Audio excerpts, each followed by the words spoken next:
REI Co-op presents a mini mindfulness break. Take a deep breath in, picture yourself on a mountain. As you hold your breath, look down at your skis, freshly waxed thanks to your REI membership, carving through powder like a knife to warm butter. Breathe out slowly, let the air leave your lungs, like you'd leave your local co-op with all the gear, clothing, classes, and advice you could hope for. Make time to opt outside. REI.com. When it comes to towing, seeing is believing. That's why Chevy Truck's advanced camera technology offers up to 8 available cameras for 14 unique views, so you can focus on the view that really matters. Chevrolet, together let's drive. Learn more about Chevy Trucks at Chevy.com. Safety or driver assistance features are no substitute for the driver's responsibility to operate the vehicle in a safe manner. Read the vehicle owner's manual for important feature limitations and information. Welcome to the Sportsman's Voice Roundup, your weekly look at conservation and sporting community news happening across the nation and on the Hill. Thanks for tuning in. This is the TSV Roundup. Welcome in, ladies and gentlemen, to this week's edition of the Sportsman's Voice Roundup for the week of February 3rd, 2025. This week, our lead story, Missouri Governor Kehoe joins the Governor's Sportsman's Caucus. We're going to welcome in Keene here in a moment to talk about that. The annual attack on New Hampshire's Fish and Game Commission returns. CSF supported Burgum confirmed as Secretary of the Interior. CSF welcomes Congressional Sportsmen's Caucus leadership for the 119th Congress. Arkansas celebrates Forestry Day at the state capitol. CSF priority hunting access legislation introduced in South Carolina. And we wrap things up in Colorado. Colorado Sportsmen's Caucus comes together for a reception and celebration. All that and more, but let's get to this week's lead story guest. All right, folks, let's now turn to our guest this week on the Sportsman's Voice Roundup, Senior Manager for the Western and Midwestern states. He's got a lot of the country he's responsible for. Kent Keene joins us from the state of Arkansas. Kent, welcome in. You've got some exciting news to share with us this week. Yeah, Fred, thanks for having me. It's good to see you again. Good to be back on the podcast. But yeah, last week we've been working on this behind the scenes and glad to see it come to fruition. Proud to announce that as of Friday, January 31st, Governor Mike Kehoe out of Missouri is the 23rd active member of the Governor's Sportsman's Caucus. That's fantastic, especially right off the heels of what was the 2024 election cycle. Obviously, there's going to be some attrition, as we've covered already, in this very early year. That also occurs in our Governor's Sportsman's Caucus. So right away, rebuilding that, getting us back up, and trying to hit some of that goal setting. State of Missouri, it's a fantastic sportsman's destination. If you're a resident and you hunt there, and if you've turkey hunted or otherwise and gone there, So Governor, just by signing on, already a signal to the sporting community that, hey, I'm here for you. Briefly, if you could, kind of just talk about some of the issues that are important to Missourians that the governor will want to, be up on and advocating, or at least having a positive voice for the sporting community. Yeah, absolutely. So Missouri's a pretty unique state as it relates to a lot of our issues, Fred, because of the foresight of many active players and the people of the state of Missouri. There's actually a provision in the Constitution that grants most of the authority, in fact, basically all of the authority over the things you and I are interested in: conservation, hunting, fishing, forestry, to the Conservation Commission, as opposed to some of the states where you see some legislative attempts to overturn or undermine our issues. In Missouri, those are few and far between because all of that authority rests in the commission. Commissioners are appointed by the governor. So having the opportunity to have a voice within the governor's office, having a champion like Governor Kehoe, just like his predecessor, Governor Parson, is a big win for our community. As you mentioned, Missouri, that's where I grew up. I live in Arkansas now, but still a Missouri boy at heart. It's Louisiana can claim sportsman's paradise. I'd put Missouri on that level as well. No doubt. No offense to our friends to the south, but it's a transitional state. You have the Ozarks in the southern half. You've got some of the greatest wetlands in southeast Missouri, where I went to school. You've got tallgrass prairie. When it comes to biodiversity and therefore opportunities for sportsmen and women, you can pretty much touch on everything in Missouri. To highlight some of the recent wins, looking just a few years ago during the pandemic, while most states were floundering, trying to figure out how to make sure everybody could keep going outside, trying to keep the outdoors open, Missouri was expanding opportunities through their elk hunt, through their bear hunt, which have both been great successes. And then a little bit about the Missouri model. We are very proud of the American System of Conservation funding across the nation. And Missouri benefits from that. But around the same time they created the commission, Missouri also created a conservation sales tax. 1/8 of 1% results in about $140 million a year to the state agency. And you don't see that anywhere else in the country. So as a product of that, Missouri is able to accomplish some things that just financially other states can't pull off. And so it's really great to see Governor Kehoe step into this position, continue to advocate on behalf of our community, and just very much looking forward to working with him and his staff. It's vitally important to have a governor in place like that there, especially where we have seen an uptick in attacks or attempts to subvert the commission's authority in states where you have a commission that does have that authority to uh, make season setting, making rules, and the rest of it. Um, and having a governor that's well attuned to those issues is even more. You could, I think, it kind of takes out some of that more argumentative part that go between from when and if the attacks come, and then trying to be persuasive in our arguments is why that's a bad idea, trying to subvert that, current system, but sounds like he's probably well aware, so if these things were to come up, again, as we've seen, not too far from me in Kentucky last year, the east and the Northwest, um, it's good to have him in place there and then certainly, up on that. Oh, absolutely. When it comes to our governor's sportsman's caucus, I've always referred to it as that last line of defense. One last opportunity for us to get our message across, either in support of a really good bill or in opposition to a bad bill, or maybe a bill that had some unforeseen consequences that nobody caught until it was already on the governor's desk. Mhm. And we've got examples from shoot the last 5 years of that playing out exactly like that. And so we've been able to work through the GSC to accomplish some of those victories. But in Missouri, really look at Governor Kehoe as a member of the governor's caucus as a first line of defense because he has that nomination authority over the commission. We've got a great commission now. We've had a great commission, great leadership within the Missouri Department of Conservation for years. And so just really excited to see that continue. Feel very optimistic about his leadership. In the state, if you could, and you don't mind putting you on the spot, can you talk about any proactive, initiatives we are championing right now that, in another time, another place may not be, optimal, but with the governor, in place like you have there, things are setting up well for some victories potentially in 2025. Yeah, the biggest thing right now, because of that constitutional authority and that separation of power between the commission and the legislature, it's really just building those relationships between the two, making sure that our legislators, our elected officials understand the Missouri model and the differences that are in the show me state that you just don't see in other places. That has been at times, especially following an election, you have a lot of new members coming on board. They know what they know and they don't know what they don't. And so they come in and they really need that background in education. It's not a trying to beat them over the head with anything situation. It's just letting them know things are a little bit different in Missouri. And so here's the way these relationships work. And that the last few years within the caucus has been the biggest victory we've seen. The relationship between the Missouri Legislative Sportsman's Caucus and the Department of Conservation, the Department of Natural Resources, has improved significantly just because of that dedicated effort on behalf of DNR and MDC staff, CSF, and the caucus's willingness to engage, getting everybody on the same page. And things are just continue to look up. I'm really excited. I will say, it's, you mentioned the pandemic, the little blip in time on our timeline.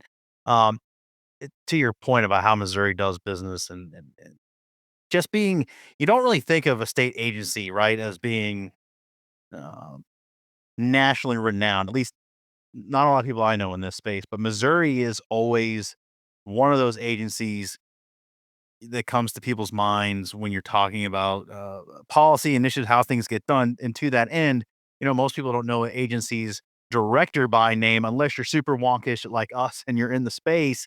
And with the before she left, Sarah Parker Polly really just made just a name for herself with all her good works, but really, I think during that pandemic time, became somewhat of a, not being cliche, but a household name and just really remarkable. Again, before she left, what they were able to do as a cohesive unit and expanding when other people were, looking for answers. And again, all of it kind of works together, but it just really speaks to the philosophy and what you guys got going on in Missouri. Absolutely. Director Polly was great. As you said, she's become a household name, will be greatly missed. But that's what I'd point to as one of the great things about Missouri is that transition between Director Polly and now Director Sumner's, you really didn't notice it. Things just operated that seamlessly. And so you weren't talking about a rebuild, but rather a reload in the department. And it's been very impressive to see Director Sumner step in. Well, he brings a ton of experience to the role, has a great mind for our issues for conservation. So very excited to continue to work with him and continue that Missouri legacy of leadership. No doubt, and that extends up to the governor's office for sure. And again, great work. Congratulations for you personally, um, your home state there, um, and just in adding to our talented bench of governors who are lining up to help and advocate for sportsmen and women's issues across the country. So we look forward to hearing more good things out of Missouri. I have no doubt we will. And obviously, your leadership on the ground there and your team making good things happen. So congratulations again. And look forward to having you back on very soon and talking about some more victories there in your area, Kent. All right. Thanks, Fred. I appreciate it. All right, thanks, Kent. One more time for making the time. Kent was actually on his day off. Kent made time for this little program here and appreciate it. That's certainly much to be celebrated there, and we'd like to do more of it throughout the year. So some of you newly elected governors, if this is crossing your ears, coming across your desk, we'd love to talk to you and have you join our 23 other governors across the country and increase that number. As those happen, we will bring that breaking news to you. But for now, let us turn to the rest of the stories from around the nation. Starting in my home state, this article from yours truly. This is our annual attack on the New Hampshire Fish and Game Commission. Yeah, just as I leap, it's literally our annual attack now, a perennial issue, one way or another. Some of the same individuals continue to bring forth ill-begotten policy, legislation, what have you, to committee to change either the makeup, authority, all of the above, or maybe something else. This year's version of the attack is a simple one. Cuts to the quick by just stripping all authority, all rulemaking authority of the commission, and relegating it to an advisory board only. We saw this tried in a somewhat in Vermont last year, even though it was a combination of changing the makeup of qualifications and editing the verbiage of those qualifications, who is qualified, how they were appointed. This one simply, uh, because attempts in the past have gone awry, I think this is a new strategy for these folks trying this out just to, okay, if we can't change the makeup of the board, if we can't seat anti-hunters, anti-sportsmen or women, if we can't seat obstructionists, let's just strip the authority altogether. Which in some parts of the country, some of the boards and commissions do act as an advisory body only. That's how your state's set up. In a state like New Hampshire or Vermont, like I said earlier, where that is not how we operate, that we do have these independent parts of the agency that help thwart politically um, assigned positions in an executive director's chair from being the final arbiter of rulemaking, season setting, and it avoids and sets up a check and balance to those politically appointed seats, takes out the politicking of sound wildlife management. Our current commission in New Hampshire, it is a balanced, or it is supposed to be balanced as far as political persuasions go. So it is bipartisan. There is a requirement to have balance between Democrats, Republicans, and independents, so that there isn't one strong political persuasion driving the thoughts. Even though that commission does work strongly with the staff at New Hampshire Fish and Game, takes their advice, their professional opinions, their data, their hard data that they're getting on the ground in real time to adjust seasons if need be, without having to go through litigation or going through a bureaucracy. It works very well. And to change it, that seemingly over 150 years of track record here in the state of New Hampshire.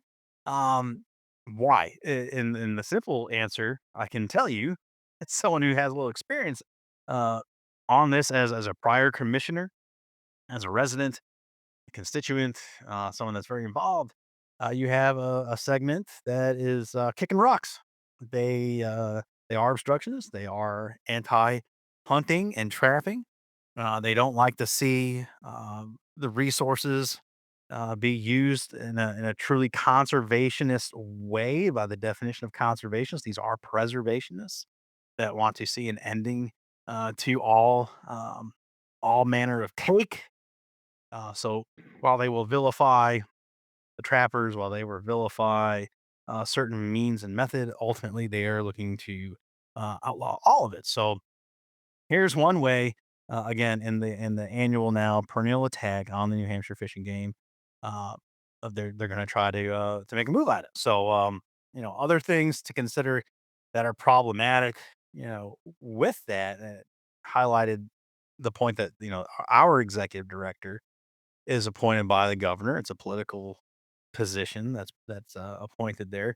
I can go for either way. So we wanna take that whole variable out of it. But so with all that to say, we're in the beginning stages of this. This bill did have a hearing on the third, on Monday.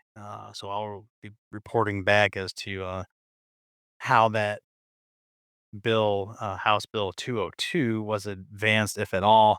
Um, Ideally, we're stopping this in its tracks and can focus our efforts on better legislation here in the Granite State. But for now, House Bill 202, the House Committee on Fish and Game and Marine Resources is the one that are hearing that.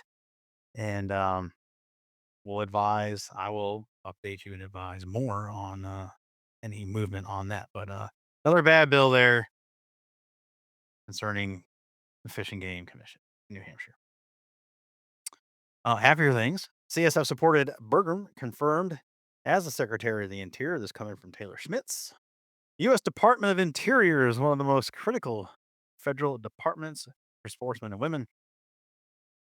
DOI manages roughly 500 million acres of surface land across the country, much of which is open to hunting, fishing, trapping, and recreational shooting, which makes the DOI a key facilitator of access for sportsmen and women.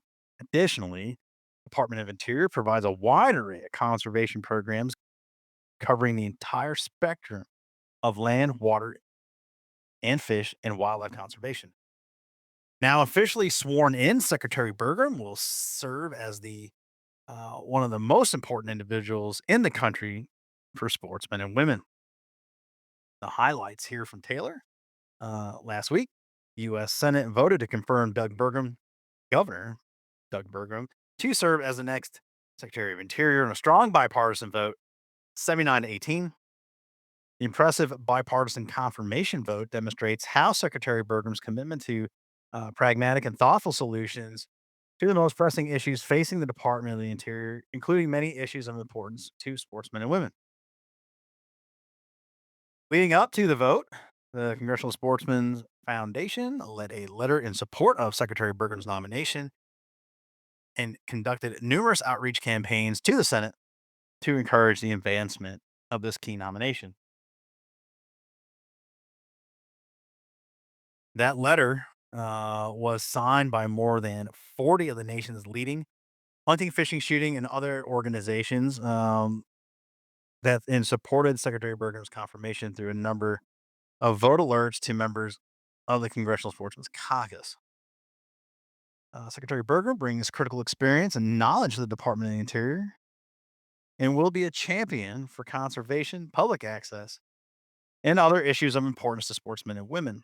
His impressive background in the private sector, paired with his record of success as the governor of North Dakota, will position him to effectively lead the Department of Interior. The department is an indispensable federal department for sportsmen and women, and CSF looks forward to working with the secretary to advance issues important to hunters, anglers, trappers, and recreational shooters. Congratulations to the secretary. Like I said, like Taylor said, definitely look forward to working with the department, the secretary, and hopefully we can schedule the secretary for a couple of his moments of his time here on the old podcast. When that happens, we'll bring it to you. Staying down on the Hill, CSF welcomes Congressional Sportsmen's Caucus leadership of the 119th Congress. CSF is pleased to announce the bipartisan leadership of the Congressional Sportsmen's Caucus during the 119th. As leaders of the Congressional Sportsmen's Caucus, the co and vice chairs of the Senate and House will be tasked with leading the charge in the CSC's mission to protect and advance the time honored traditions of hunting, fishing, trapping, and recreational shooting. During the 119th, the leadership in the Senate will be co chair Senator John Bozeman of Arkansas and Senator Angus King Jr. of the state of Maine. Vice chairs Senator Roger Marshall out of Kansas and Senator Gary Peters out of Michigan. In the House, Representative Bruce Westerman out of Arkansas and Representative Jimmy Panetta of California will serve as co-chairs, while Rep. August Pfluger of Texas and Rep. Troy Carter of Louisiana will serve as vice chairs. Founded in 1989, the bipartisan Congressional Sportsmen's Caucus has grown into one of the largest and most effective caucuses in the U.S. Congress with more than 200 members representing all 50 states. Congressional Sportsmen's Foundation works directly with the CSC by providing advice, support, and information on behalf of the sporting community to CSC members. This unparalleled relationship gives CSF a unique niche on Capitol Hill that is unmatched by any other sportsman's organization. And how? This from President and CEO Jeff Crane. The Congressional Sportsmen's Caucus is truly the sportsman's ally in Washington, D.C., working to protect and promote our country's unique conservation legacy. The CSC has a proven track record of delivering incredible results for American sportsmen and women, and I am looking forward to seeing what we can achieve together in the year ahead. I would like to thank the present and past leadership of the CSC for their unwavering dedication to the sporting conservation community. In a time like this, it matters more than ever. That from our President and CEO, Jeff Crane.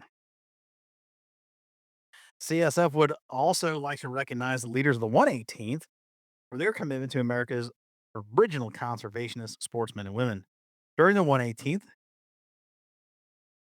Senator Joe Manchin of West Virginia, Senator John Bozeman of Arkansas served as the co-chairs. Senator Angus King of Maine and Senator Roger Marshall of Kansas served as the vice chairs. In the House, Representative Jimmy Panetta of California, Representative Bruce Westerman of Arkansas served as the co-chairs, while Representative Jared Golden out of Maine and Representative Garrett Graves of Louisiana served as vice chairs. During the 118th, Congressional Sportsmen's Caucus secured a number of victories, including the enactment of the following: the Protecting Hunter Heritage and Education Act, ensuring that certain federal funds remain available for hunter education, archery in schools, wilderness programs, and many other critical student enrichment programs. The Duck Stamp Modernization Act, allowing hunters to have an electronic duck stamp on their smartphone for the entirety of the hunting season. The Good Samaritan Remediation and Abandoned Hard Rock Mines Act, I think I said that. I think I was winded on that the first time we reported on it. Good one. A bipartisan effort to reduce burdensome roadblocks and restoring mine sites that can pollute streams. The ACE Reauthorization Act, that is the America's Conservation Enhancement Reauthorization Act, a bipartisan bill to bolster fish, wildlife, and habitat conservation to protect access for anglers across the nation. And finally, the Expanding Public Lands Outdoor Recreational Experiences Act, the Explore Act, the most comprehensive public lands package to pass Congress since 2019. CSF is looking forward to working with the 119th to continue to make a difference for sportsmen and women across the country. And hey, we got some stuff moving right now. I know we've already reported on it, even as this recording, just before uh, February 5th. Things are breaking that we will likely be bringing you next week, but I digress. Lots of good things happening for the sporting community. So we look forward to the future reporting on that. Continuing on with some celebration, Arkansas celebrates Forestry Day at the state capitol. This also coming from Keene. Active management activities are critical to maintaining forest health and habitat for many important wildlife species. Well managed forests also support jobs and provide important products through a vibrant forestry industry. As such, opportunities to highlight and celebrate forests and their contributions should be appreciated by conservationists across the country. On January 21st, both chambers of the Arkansas State Legislature adopted resolutions to recognize the day as Arkansas Forestry Day at the state capitol. House Resolution 1009 and the Senate Resolution 3 highlighted the importance of the forestry sector and active forest management to Arkansas's economy, culture, and ecosystems. These resolutions align well with the Congressional Sportsmen's Foundation's recent announcement of its Forestry Advisory Council. Senate Resolution 3 and House Resolution 1009, co sponsored by Arkansas Legislative Sportsmen's Caucus co chair and National Assembly of Sportsmen's Caucus's president, Representative Jeff Wardlaw, were adopted in their respective chambers, as we said on the 21st, formally recognizing and celebrating Arkansas's forest and forestry sectors in the state. Arkansas's forests, which total nearly 19 million acres, contribute $7 billion to the state's economy while supporting habitat for more than 600 species of fish and wildlife. For sportsmen and women, many of our most cherished game species, including deer, turkey, quail, and more, rely on active forest management to provide critical habitat. CSF joins the Arkansas State Legislature in celebrating Forestry Day in the state of Arkansas. CSF recently announced the creation of the Forest Advisory Council to help elevate policy supporting active forest management at state and federal levels. Congratulations. Sounds like a good celebration. Lots to celebrate there. And certainly tip of the cap to our leadership, our NASC leadership and leadership there in the state. President of the NASC Executive Council, Representative Jeff Wardlaw. And as always, guys, as I say every week, subscribe to the EPUB here. Lots of article links. Ken provides in this particular article, but the previous ones reported on, you can go there, deep dive these things, and then take a deeper look. So, congressionalsportsman.org. Sign up today. It's free. Takes you 30 seconds max. All right, heading to South Carolina. CSF priority hunting access legislation introduced in South Carolina. Connor Barker reports. As Americans realize the lure of living in a coastal state like South Carolina, it provides seemingly limitless opportunities for outdoor recreation. It's critical to keep public access front of mind both now and into the future. South Carolina, like many other states on the East Coast, has been faced with rapid population growth, in part thanks to the many outdoor opportunities the state has to offer. Proactive policies that limit the loss of publicly available hunting and fishing access are critical to conserving opportunities for the Palmetto State's sportsmen and women. On January 30th, South Carolina Legislative Sportsmen's Caucus co-chair and National Assembly of Sportsmen's Caucus's Executive Council member, Representative Bobby Cox, and the caucus co-chair, Representative Heather Bauer, introduced House Bill 3872, which would limit the loss of hunting access by establishing a minimum acreage of publicly owned areas open to South Carolina sportsmen and women. Commonly referred to as Hunting Heritage Protection Acts, these policies establish a baseline of publicly owned areas open for hunting in the state. House Bill 3872 has been referred to the House Committee on Ag, Natural Resources, and Environmental Affairs, where it awaits consideration. While this is a new concept to South Carolina, the no net loss of publicly owned areas open to hunting is not new to the sporting conservation community. Other southeastern states like Georgia, Kentucky, Florida, and Louisiana, Tennessee, and Mississippi were among the first states to take proactive approach to conserving public hunting, fishing access for future generations. Further, after originally enacting no net loss legislation in 2005, Georgia even updated their no net loss baseline to protect an additional 200,000 acres in 2022. House Bill 3872 applies to lands owned by the state of South Carolina, in which the South Carolina Department of Natural Resources holds management authority. Privately owned lands that are leased or managed by South Carolina DNR, and those lands managed by the State Forestry Commission that are enrolled in South Carolina DNR's Wildlife Management Area Program. Additional details of House Bill 3872 include South Carolina DNR managed lands must be open to access used for hunting, except as limited by the DNR for reasons of fish and wildlife management or otherwise limited by statute outside of the authority of DNR. Land management decisions made by the South Carolina DNR or decisions made by private owners to close land managed by the DNR that results in the net loss of acreage available for hunting opportunities on managed land that exists as of January 1st, 2026 requires that the South Carolina DNR expeditiously find replacement acreage to compensate for closures of any existing hunting land, and by July 1st of each year, DNR must submit a written report to the Senate Fish, Game, and Forestry Committee and the House Agricultural, Natural Resources, and Environmental Affairs Committee describing the acreage managed by the DNR that was closed to hunting during the previous fiscal year and the reasons for the closure, as well as the acreage that was open to compensate for these closures. CSF thanks Representatives Bauer and Cox for their leadership on this critical issue impacting South Carolina sportsmen and women.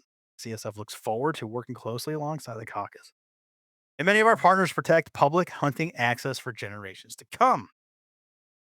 Finally, another party. We head to Colorado, where the Colorado Sportsmen's Caucus comes together for a reception and celebration. Barry Snell reports legislators, particularly those with a passion for our shared outdoor pursuits, are typically flooded each day with opposition to and attacks against the things they do. Events that bring sports people together for legislators to celebrate our hunting, fishing, trapping, and shooting tradition is a positive environment and are effective ways to not only educate them about our beliefs, but also to show them that we are engaged. All four bipartisan co-chairs and nearly every member of the Colorado Legislative Sportsmen's Caucus attended this year's annual caucus reception on Tuesday, January 28th. Gathering in Denver with sporting conservation groups from across the state and country to celebrate the defeat of Prop 127 and to look forward to the future while enjoying some food, some drinks, some fellowship. Certainly riding the wave off of November, it definitely leads to a very festive occasion. The event was preceded by the Colorado Wildlife Conservation Project annual winter retreat, during which members of the coalition discussed how to continue the forward momentum in the state to work and protect and advance interests of sportsmen and women. The news coming out of Colorado for sportsmen and women is often bad these days. So this year's caucus reception was a welcome day of fellowship and celebration.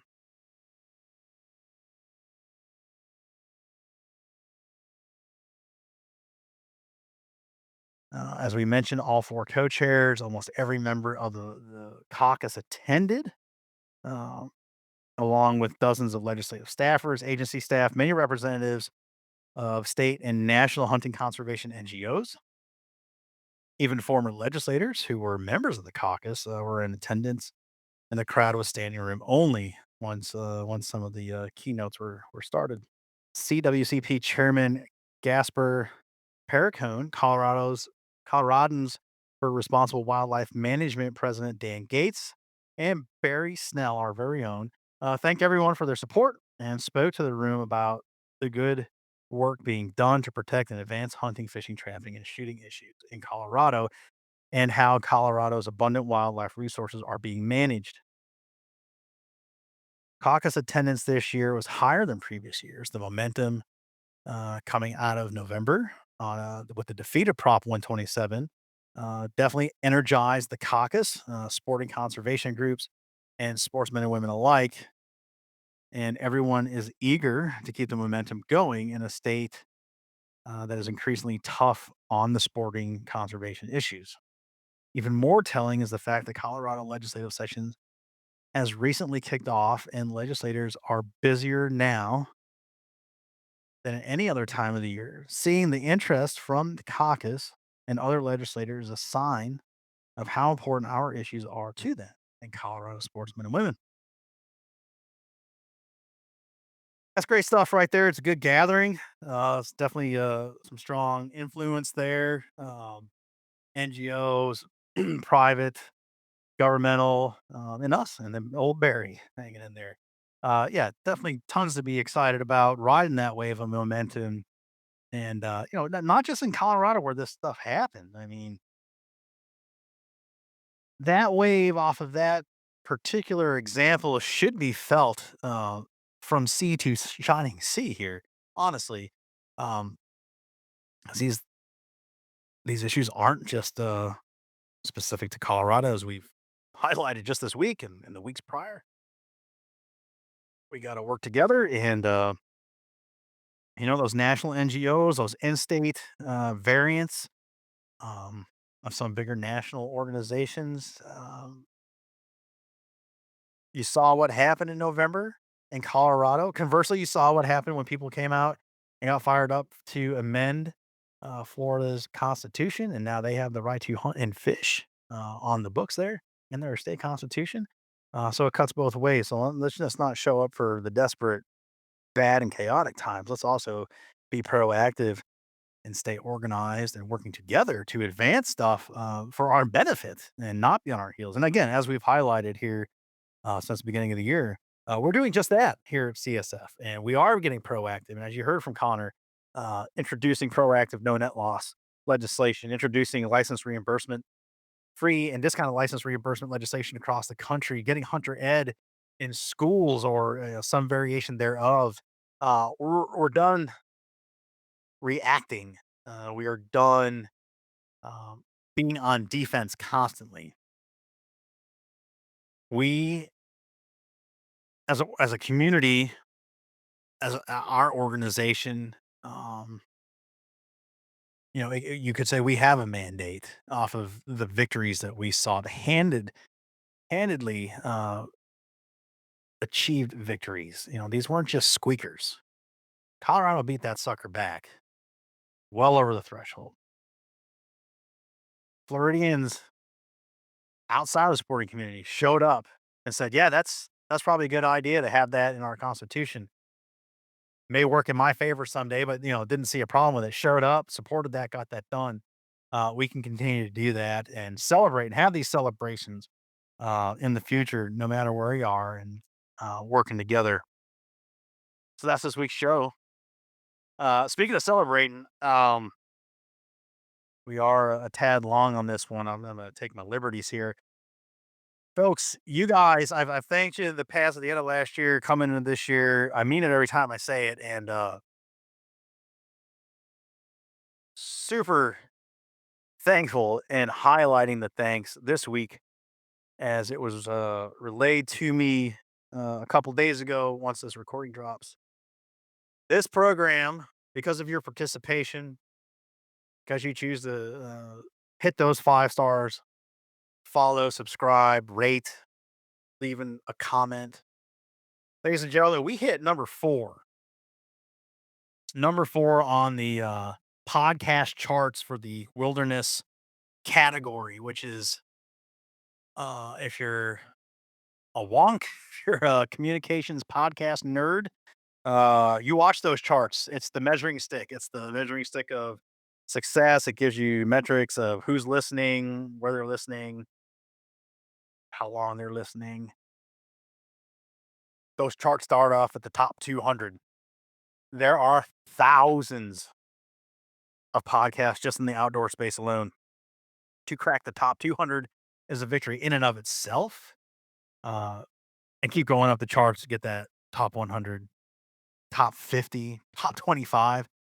No, ladies and gentlemen, we cracked the top 5. And I don't need to name people by names. You know who the top shows are? Well, not saying we're directly competing, but I mean, as far as space and exposure and your time, I mean, holy smokes, you look at the top 4 as of this reporting period. Those are no short form podcasts that other folks are out there listening to, and we're now in that space. We're playing in that space. Like to see it continue, but ultimately, want to say thank you, all of us at CSF, the team behind the scenes here at the Sportsman's Voice podcast. Um, so stoked, right? Super excited.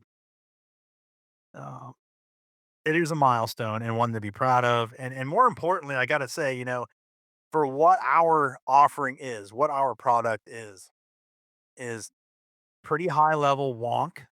And I don't mean that as a pejorative. That's what this is. This is a policy heavy program giving people the information, giving the community the information, um, our points of view, our arguments, our policy positions. Uh, we offer exclusive access to some of our guests that other people just don't have. We have um, that niche access, if you will. That's what we've offered you folks for over about a year and a quarter, a little over, and you've responded, and thank you. Continue, please. Love seeing. Uh, I always lovingly refer to it, our little show, showing up anywhere on these top 200 charts. But again, blown away. Number 4 for this week, and kind of thing. Like, let's see what we can do here for the next few weeks. We got some great shows coming out, guys. As you know, every Wednesday we bring you the news from around the nation, uh, our take on it, our engagement on the issues, and then every other Thursday feature episode. This particular Thursday, tomorrow, as this show drops, that's February 6th, is our Governor Sportsman's Caucus feature episode, bringing you some interviews from when we were out in Las Vegas at SHOT. Governor of the great state of Montana, Gianforte, the Wyoming Governor, Mark Gordon. Brent Miller jumps back in here, gives us a kind of an overview of the GSC, its genesis, why we brought the Governor Sportsman's Caucus to bear, the thoughts behind it, what it serves, how it serves as a conduit between the Hill and state legislators. So you can look forward to that. Governor Gianforte is our new chair of the GSC after Chris Sununu of the great state of New Hampshire called it a career as far as governor anyway. Um, Let that vacancy. Really excited to have Governor Gianforte in that position. What he brings, the initiatives he champions, his conservation minded policies and initiatives. It's pretty exciting. So do tune in for that. Be a good show there. And yeah, man, let's keep Let's keep cracking those charts. Oh man, listen, I'm a realist. We're not going to be number 4 every week, but shoot, man, if you guys keep tuning in, rating, subscribing, putting this in your social feeds, hipping people to what's going on out there in the state capitals, what's happening on the Hill, we definitely we will be in a very prominent position to be a resource. That's the whole point of this, is to be a resource to spread the word, to get people involved, um, and make sure that our sporting community, our hunting heritage, our conservation minded message is getting out. So, virtual high five to y'all. Appreciate it. Thanks for tuning in. And as the out says, please continue to do those things. Like, subscribe, follow, leave that quick attaboy comment, working in that algorithm. It's working. You guys are working. I appreciate you. Thanks for bringing us along for part of your day. As always, CSF is your inside connection to outdoor legislation. We'll see y'all next Wednesday and tomorrow for the feature. Be good out there. See ya. Thanks for joining us on this edition of the Sportsman's Voice podcast. Ladies and gentlemen, your support is crucial, and you can help us out right now by leaving a review, filling in those 5 stars where available, sharing this episode with friends and family, and engaging with us socially. CSF can be found on Facebook, Instagram, and X, formerly known as Twitter. Together, we can protect the outdoor sports we love and continue to keep you informed wherever you are. That's it for this week. Until next time, we'll see you later.